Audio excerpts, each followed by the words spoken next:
ఒకరు కాదు ఇద్దరు కాదు 100 మందికి వలవేసింది. అందరినీ ఇంటికి పిలిపించి మరీ ఎంజాయ్ చేసింది. ఆ తర్వాత బ్లాక్మెయిల్ చేసింది. ఇదంతా భర్త సహకారంతోనే చేసింది ఆ మహిళ. చివరకు విషయం పోలీసులకు చేరుకుంది. దీంతో దర్యాప్తు చేపట్టిన కరీంనగర్ జిల్లా ఆరేపల్లి పోలీసులు ఈ హనీ ట్రాప్ కు పాల్పడిన దంపతులను అరెస్ట్ చేశారు. మంచిర్యాల జిల్లాకు చెందిన మహిళ, లక్షెట్టిపేట మండలం వెంకట్రావుపేటకు చెందిన వ్యక్తి భార్యాభర్తలు, వారికి 2 పిల్లలు కూడా ఉన్నారు. కరీంనగర్లో మార్బుల్ వ్యాపారం, ఇంటీరియర్ డెకరేషన్ చేసినటువంటి అతనికి వ్యాపారంలో నష్టాలు రావడంతో అడ్డదారులు తొక్కారు. భర్త ఈఎంఐలు కట్టడానికి ఇన్స్టాగ్రామ్లో ఆమె న్యూడ్ ఫోటోలను పోస్ట్ చేసి పురుషులకు వలవేసింది. 100 మందిని ఉచ్చులోకి దించింది. దంపతులు హనీ ట్రాప్ కు పాల్పడడంతో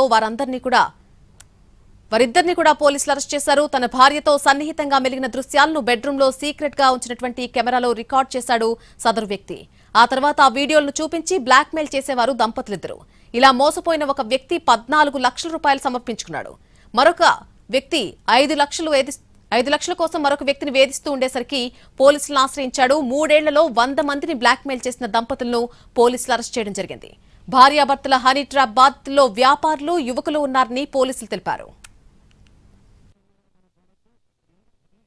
సుమారు 100 మంది వరకు పిలిపించుకొని వారితో నగ్నంగా సెక్స్ లో పాల్గొంటూ అట్టి సెక్స్ లో పాల్గొన్నట్టున్నటువంటి వీడియోలను తన భర్త తన ఫోన్ ద్వారా వీడియో తీసి అట్టి వీడియోలను ఫోన్లలో బంధించి వారు రమ్మన్నప్పుడల్లా రాకపోయిన ఎడల వారికి అట్టి వీడియోలను చూపిస్తూ బయట జనాలకు వైరల్ చేస్తామని లేదా మీ బంధువులకు ఇటు వీడియోలను చూపిస్తామని